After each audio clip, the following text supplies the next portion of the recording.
Hello guys, welcome to my channel. और UFC 314 का जो इवेंट है फिनिश हो चुका है।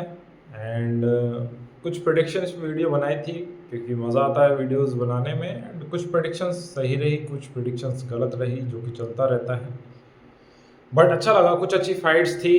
कैसे शुरू करूँ? सबसे पहले मेन इवेंट के बारे में ही बात कर लेते हैं, वोल्कानोव्स्की वर्सेस डिएगो लोपेज। और मैं पहले ही बता देता हूँ, कोई एक्सपर्ट नहीं हूँ मैं, टेक्निकल एक्सपर्ट की ब्रेक डाउन करूँगा या ऐसे कुछ नहीं। जस्ट अपने थॉट्स शेयर करने वाला हूँ, जो मैंने ऑब्जर्व किया वो बताने वाला हूँ।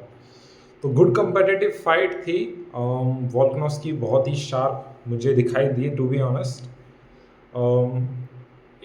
जो इस्लाम से फाइट हुई थी वो अक्टूबर में हुई थी। देन इलिया से जो फाइट हुई वो फरवरी में हुई थी। तो रिकवर करने का टाइम उतना नहीं मिला था। और नहीं, मैं इलिया से कोई क्रेडिट नहीं ले रहा हूँ, मतलब उन्होंने जो परफॉर्मेंस दी है वो बहुत अच्छी थी। और इलिया वो पावरफुल पंचर है कि लैंड करते हैं तो बिल्कुल you can go to sleep. वो एक तरीके से सिनेरियो होता है।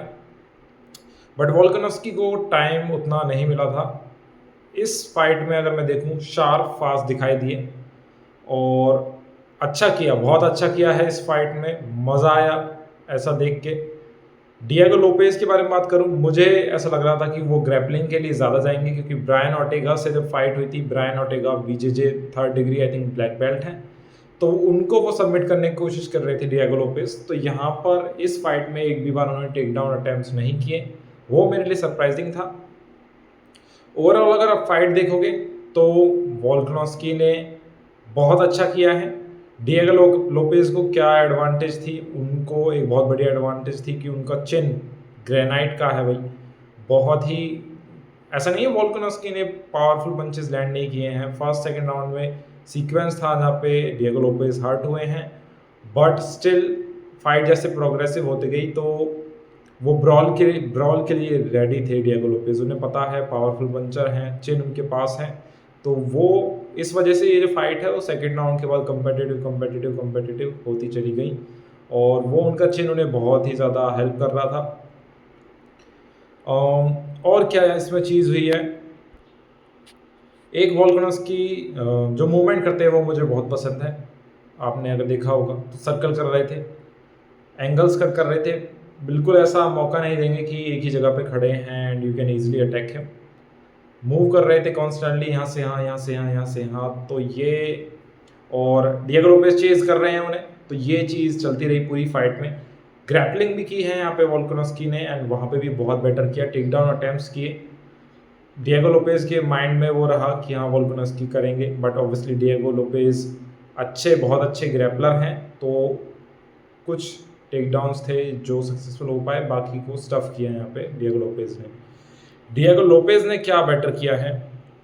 ग्रैपलिंग नहीं की, जो मेरे लिए सरप्राइजिंग था। देन स्ट्राइकिंग की है। स्ट्राइकिंग में वो, उनके पास जो स्पीड है और जो पावर है वो उनकी एडवांटेज में मानूंगा, क्योंकि कॉम्बिनेशंस में थ्रो करते हैं, काइंड ऑफ ब्रॉल करने के मूड में एक तरीके से होते हैं। And speed and power I think Diego Lopez की एक तरीके से एडवांटेज है। कंपेटिटिव फाइट थी ओवरऑल। मैं कहूँगा 5th राउंड ही डिसाइडर था मेरे लिए, कि 5th राउंड जो जीतेगा वो फाइट जीतेगा। And Volkanovski won. और मज़ा आया, बहुत अच्छा लगा, इंस्पिरेशनल था कि सेटबैक मिलने के बाद आप लाइक गिव अप नहीं किया, और यही हम सबको करना चाहिए। तभी मैं कहता हूँ like you are brave, I am brave, क्योंकि ये इंस्पिरेशन लाइफ में होनी चाहिए कि आप इतने सेटबैक मिले और आप फिर भी आपको बिलीफ है कि आप कर सकते हैं। देखते हैं वोल्कानोव्स्की किससे फाइट करेंगे। मोवसार हैं वहाँ पे, मोवसार से कर सकते हैं। एक new fighter is in the like top 5, और टॉप 5 में तो नहीं आएंगे बट टॉप 10 में आप कह सकते हैं। और वो है सिल्वा बेसिकली, जिनकी ब्राइस मिचेल से फाइट हुई थी, वो भी काफ़ी खतरनाक फाइटर है। देन लाइट वेट डिवीजन के बारे में बात करते हैं, paddy Pimblett versus Michael Chandler. Paddy की परफॉर्मेंस मुझे सरप्राइजिंग लगी। क्यों लगी, या माइकल चैंडलर की परफॉर्मेंस सरप्राइजिंग कहूँ, मैंने एक्सपेक्ट नहीं किया था कि माइकल चैंडलर फिनिश होने वाले हैं, इस तरीके से डोमिनेट हो गए। मैंने नहीं किया था, लाइक मैंने एक्सपेक्ट नहीं किया था। तो पहले स्ट्राइकिंग के बारे में बात करते हैं इस फाइट में, देन ग्रैपलिंग के बारे में बात करेंगे। स्ट्राइकिंग में माइकल चैंडलर को वो मौका नहीं मिला कि वो डिस्टेंस को क्लोज कर पाएँ और पैडी को पंचेस लैंड कर पाएँ, जो दूसरी फाइट्स में उन्हें मिलता है, इस फाइट में नहीं मिला। उनके कोच जब उनसे कह रहे थे तो उन्होंने कहा कि he is too far away, तो ये पैडी की वजह से वो पैडी ऐसा कर पाए, लाइक इम्प्रेसिव है बहुत ज़्यादा। लो लेग किक्स वो लैंड कर रहे थे पैडी पिमलेट, देन जैब का बहुत अच्छा यूज़ कर रहे थे, तो वो डिस्टेंस एक तरीके से रेंज उन्होंने नापी कि ये रेंज है, एंड लेग किक्स लैंड कर रहे थे, and he was pretty much aware. Paddy काफ़ी ज़्यादा अवेयर थे कि माइकल चैंडलर क्या कर सकते हैं, बट वो लैंड करते रहे पंचेस जब भी मौका मिला। आई थिंक वो काइंड ऑफ सुपरमैन पंच था, जो वो जंप करके सुपरमैन पंच लैंड करने की कोशिश कर रहे थे, जो उन्होंने लैंड भी किया पैडी ने, देन किक्स भी उन्होंने लैंड की। तो ये तो स्ट्राइकिंग पार्ट था जहाँ पे चैंडलर ज़्यादा कुछ नहीं कर पाए, और to be honest Paddy kind of मुझे एग्रेसिव दिखाई दिए पंचेस या किक्स की बात करूँ। ग्रैपलिंग में चैंडलर ने कोशिश की, वहाँ पे फर्स्ट राउंड में वो सक्सीड हुए। फर्स्ट राउंड के में ग्रैपलिंग करने की वजह से चैंडलर टायर्ड दिखाई दिए। एक वजह ये मुझे लग सकती है, दूसरी वजह शायद वेट कट हो कि he is 38 years of age, weight cut में इशू हुआ होगा। बिकॉज अगर वेट कट के बाद है लाइक बहुत ही ब्रूटल वेट कट होता है, देन फाइट में आप रिप्लेनिश नहीं कर पाते हो एंड यू गेट टायर्ड। और ग्रैपलिंग भी फर्स्ट राउंड में मुझे ऐसा लगा कि ही गॉट रियली टायर्ड, और पैडी भी टेक डाउन होने के बाद ऐसा नहीं वो डाउन ही रहे, like he was getting up, तो माइकल चैंडलर को ओवर करना पड़ रहा था। ठीक है, what else was there, like जो उन्होंने नी लैंड की थी उसकी वजह से बहुत ज़्यादा हर्ट हुए चैंडलर। देन पैडी जब रिवर्सल किया था तो Paddy was able to land elbows, और जब माइकल चैंडलर पैडी को कंट्रोल कर रहे थे तब भी पैडी ऐसा नहीं था कि उन्होंने एल्बोज लैंड नहीं किया, उन्होंने फ्रॉम द बैक वो ऐसे एल्बोज लैंड कर रहे थे। तो ये ग्राउंड एंड पाउंड में मैं मानता हूँ कि if you can land elbows then that is like the most lethal ground and pound you can deliver, और पैडी ने यही किया। माइकल चैंडलर कोशिश कर रहे थे कि वो गिव अप ना करें, but paddy was on the back, और जैसे ही पोजीशन उन्होंने वो बचने की कोशिश कर रहे थे, तो एक सबमिशन थ्रेट था, दूसरा ये था कि यू कैन गेट फिनिश। तो माइकल चैंडलर ने सबमिशन से तो बचे, बट इतना ज़्यादा डैमेज था and he was getting hurt. मुझे कुछ जगह पर लगा, आई डोंट नो कि वो एल्बोज लीगल थी या नहीं, जो 12-6 होती हैं, बट उसका मुझे अभी तो अगेन देखना होगा, but still crazy performance by paddy Pimblett, and level 1 उनका मैं अब कहूँगा कि yes he perform really well, like really well. जो स्ट्राइकिंग में एक तरीके से उनका चिन ऊपर रहता है and he is aggressive and all, वो सारी इस फाइट में वेल मेंटेन वो दिखाई दी। एक लेग किक्स का जो होता है कि वो लेग किक्स लैंड की, एंड देन क्योंकि चैंडलर बहुत वाइड स्टैंस होता है and he is heavy on the front leg, क्योंकि उन्हें वो लीप लेना होता है, वो डिस्टेंस कवर करना होता है ताकि वो राइट हैंड लैंड कर सके। Impressive Paddy Pimblett call out किया है उन्होंने चार्ल्स ओलिवेरा को, so he suddenly now in the top 5 and calling out the top guys.